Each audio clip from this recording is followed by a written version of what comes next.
Question number 1. Were you excited to bring this storyline to the screen? And if so, what was the one thing you really were excited about bringing? Oh, man.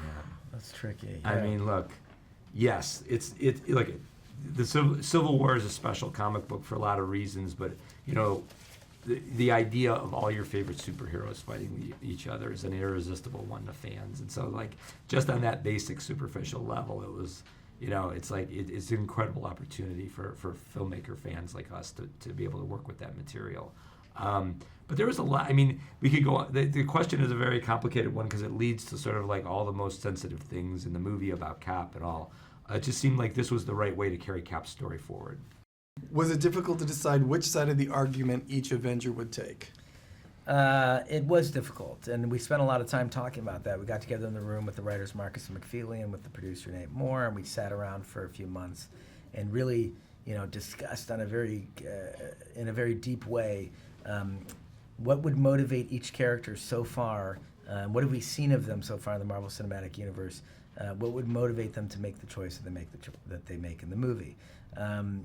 You know, we wanted also to surprise the audience too. We didn't want everyone to just line up in a way that you would expect them to, and so we looked for interesting storytelling beats that could potentially make for some surprising moments. I like that there was a lot of thought that went into all of this. That's Yeah. very cool. Challenge is integrating the Avengers with these superpowers into this more visceral Captain America grounded landscape. Yeah, no, that's a really good question. Look, like we committed to a very specific style in Captain America: The Winter Soldier, and it was very much built around Captain America and the other superheroes that were in that film. Black Widow, Falcon, the Winter Soldier. They all are sort of like orientated toward like a more of a grounding in this real world. Now we're dealing with superheroes in Civil War that are more fantastical, and their abilities are more, don't necessarily have that same real world grounding to them. But we were looking at it as like a great opportunity stylistically to break the movie open at the moment where those characters enter the film and explore those characters with a different style. Let those characters dictate a different camera style as they showed up and started to move in their special ways. And in fact, the sequence in the movie where we shoot the big fight between all of our superheroes, we shot that sequence entirely on IMAX cameras, RE65 IMAX cameras, because we wanted to have that sort of massive IMAX vertical distance on the screen for that, because we had a lot of like vertically orientated action that was well suited to it. So we actually changed formats for the moment in the movie where we move into that fight. I don't even begin to know how you did it, but maybe we'll save that for one of my questions. So Chris Evans returns again as Captain America. You tell me what he brought you as directors of his character that he's clearly made his own. Yeah. He really embodies the character. I would say that Chris embodies the Chris Evans embodies the character of Captain America as well as any actor has embodied a superhero character. And it's really a core understanding of who that character is. He really understands the code of the character. And frankly, as directors, we use him as a litmus test all the time for dialogue and for story beats. And you know, he just has a real sense of what the character would say or do in a given situation. And sometimes we'll come to set with an incorrect line, and he'll be like, this isn't how he would respond in this moment. And then we'll all sit down for 20 minutes and try to figure out what the right line is. But that's invaluable to us as directors to have somebody with that kind of metric on set, especially when we're working with that person over multiple films. All right, not a question, but here we go. Yeah. So you have this entire Avengers cast, which is a big group of people, like 10 people.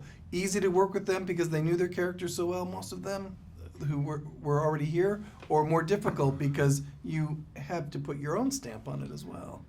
No, I think, look, the thing is, all those characters, all those actors, they're such great actors. I mean, they're really, really amazing level of talent there. So it's easy in the sense that, one, they know their characters, and two, they're excited by new material. They don't want to do the same old thing they've always done with the character. They want to find something fresh and new and challenging to do with the character. They want to bring their performance into a space they haven't done yet with the character. So I think it's a great collaboration. They look to us and to the writers, Marcus and McFeely, to surprise them with where they're going to go and what they're going to have to do.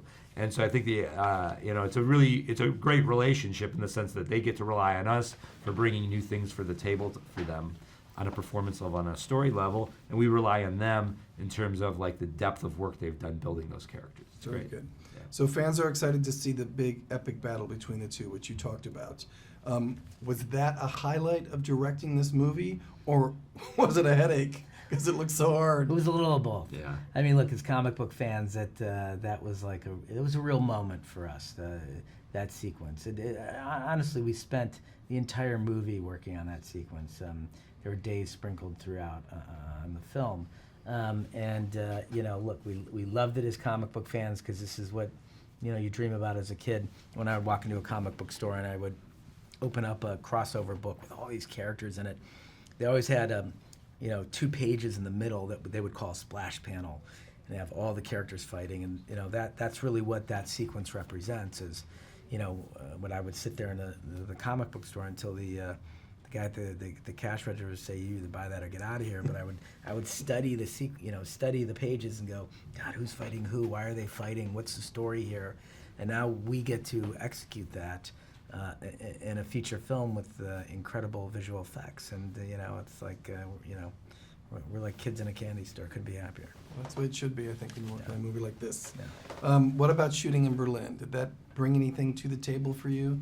Well, look, to be able to bring the character of Captain America, who was created, to specifically go over to Germany and fight in the war, to be able to bring him back present day to Germany, to Berlin, was pretty profound and pregnant, But look, we do love that real world setting and real world vibe, and Berlin gave us some amazing locations to shoot at, one of which was the airport for that big sequence, splash panel sequence. Awesome. Okay, can you tell me what you know for sure fans can expect from this movie?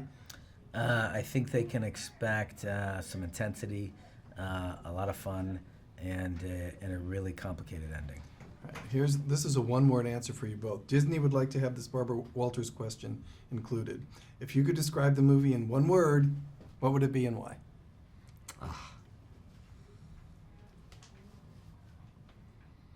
You want me to go first? Yeah, go ahead. You have a word. I do.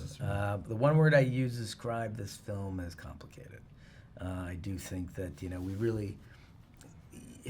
we're really chipping away at the core psychology of these characters, and we paid a lot of attention to making sure that neither Cap nor Tony turned out to be the antagonist of the film, but that they both alternately served as the protagonist and the antagonist at different times in the movie. And ideally, what we'd like to have happen is that when you leave the theater, you're arguing about who was right in the movie. That wasn't one word. Yeah. Do you want to skip that one? Do you want to skip that answer? Or you want to? I can give you. Okay. Do you want one word? Or do you? Sure. Yeah. That was one Yeah. long word. Yeah. I would say devious.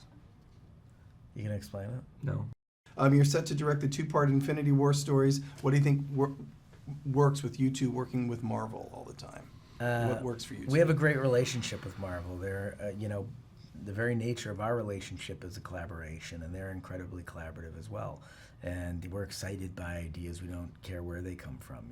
It's we like having, and we're also Italian, so we enjoy a big family around us of creatives, and we're all contributing and exciting each other and coming in every day and sharing thoughts and ideas and the way we feel about characters or storytelling or themes. So I think that's what works best. It's that place is it is like an imagination factory, and anything you can dream up, they can help you accomplish. And we really couldn't be in a better position or enjoying our jobs more. There's rigatoni in the press lunchroom. By the Okay, way. great, I'm good. Italian too. All right, Yes. let's get to you. I got 2 minutes left in this round.